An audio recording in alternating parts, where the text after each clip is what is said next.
afraid of ghosts. This is ridiculous.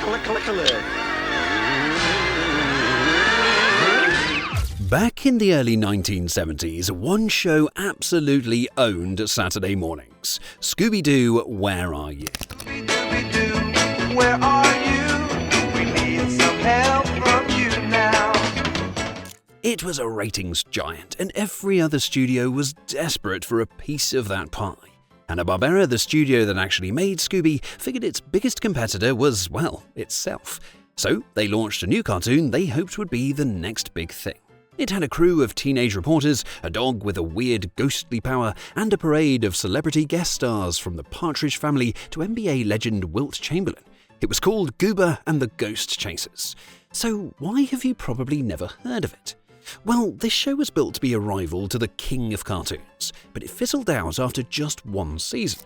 And today we're looking into the strange story of Goober and the Ghost Chasers to figure out why it failed so spectacularly. Huh? Now Goober's gone. Yeah, but I don't think he turned invisible.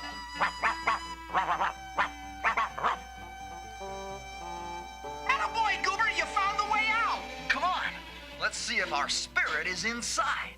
Now, to get why Goober was even a thing, you have to understand the grip Hanna-Barbera had on TV animation in the 60s and 70s. They were the kings of Saturday morning. But in 1969, they didn't just have a hit, they created a formula. And that formula was Scooby-Doo, Where Are You?, which landed on CBS and became an absolute juggernaut. Now, the premise was lightning in a bottle. 4 cool teens, a scaredy cat dog, and a spooky mystery every week that turned out to be just some guy in a mask. It was so huge that rival networks were scrambling for their own version. ABC, seeing the goldmine CBS had, went straight to the source. They asked Hanna-Barbera to cook them up a Scooby-Doo-style show. Now, this was standard practice for Hanna-Barbera. When a formula worked, they copied it over and over again. The strategy gave us an entire genre of what fans now call Scooby clones. Shows like The Funky Phantom, Speed Buggy, and Jabberjaw all followed the same blueprint: teens solving mysteries with a goofy sidekick.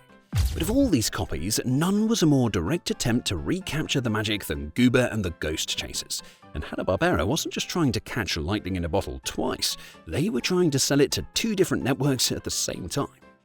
If you're loving these trips down memory lane, join our totally rad membership for just $2.99 a month. And it helps us keep creating content you love. You'll get exclusive badges, emojis, early access to new videos, and shoutouts. Hit that join button to support the channel and keep the nostalgia alive. Thanks for being totally rad. So, Goober and the Ghost Chasers premiered on ABC on September the 8th, 1973. And on the surface, it looked almost exactly like its famous predecessor. The show followed a team of young reporters for Ghost Chasers magazine, Ted, Tina, and Gilly. And instead of just bumping into mysteries, they were actively hunting them down, traveling the world to investigate paranormal stories for their magazine. They even had ghost hunting gadgets like the Spectre detector, which was supposed to tell them if a ghost was real or a fake. But the show's biggest gimmick, its main selling point, was Goober himself. Voiced by the legendary Paul Winchell, Goober was a lanky green dog who didn't just talk, he spoke clear English, breaking the fourth wall to talk directly to the audience. Now, this was often paired with a laugh track, making the show feel more like a sitcom than a mystery. Sometimes I feel like getting away from it all, if you know what I mean. All right, you deep-sea anglers, I got the bait. And his key feature was his power. Whenever Goober got scared, he'd turn completely invisible, leaving only his red beanie and dog collar floating in the air. Just asking. Maybe later. We'll make an appointment. An appointment, Scatter, everyone. This was the first big swing at being different. Scooby was just a talking dog, but Goober had a supernatural power. The show also added another twist. Sometimes the ghosts were real, and in many episodes, after the team unmasked the guy in the costume, a genuine spirit would show up, often to help them out. And to boost its odds even more, Hanna-Barbera borrowed a strategy from its own The New Scooby-Doo movies, celebrity crossovers, and they went all in. The kids from the hit sitcom The Partridge Family were guest stars in a whopping 8 of the show's 16 episodes.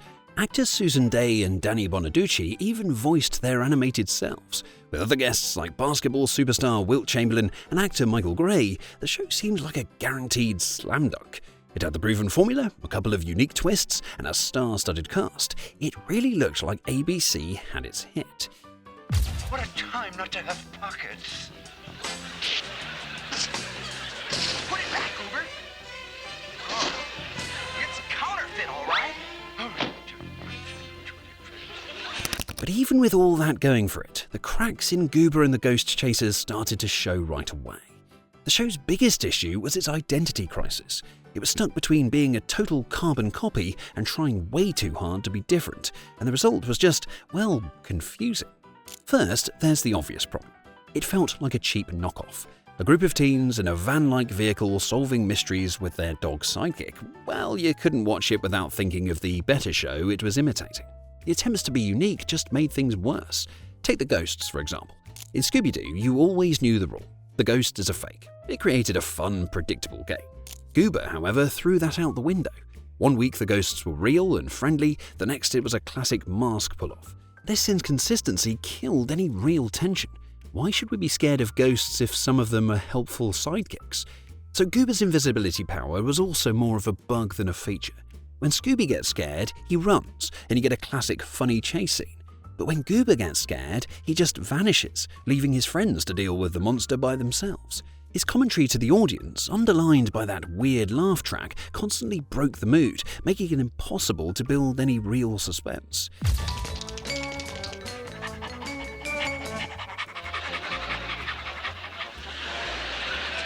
How do you say, here we go again, in Italian? And then there were the guest stars. The new Scooby-Doo movies used celebrities for special hour-long events. Goober used them as a crutch. The Partridge Family kids showed up in half the episodes, making them feel less like guests and more like a second cast. It felt like the creators didn't have enough faith in their main characters. The show was trying to be a mystery, a sitcom, and a celebrity showcase all at once, and it didn't do any of them particularly well.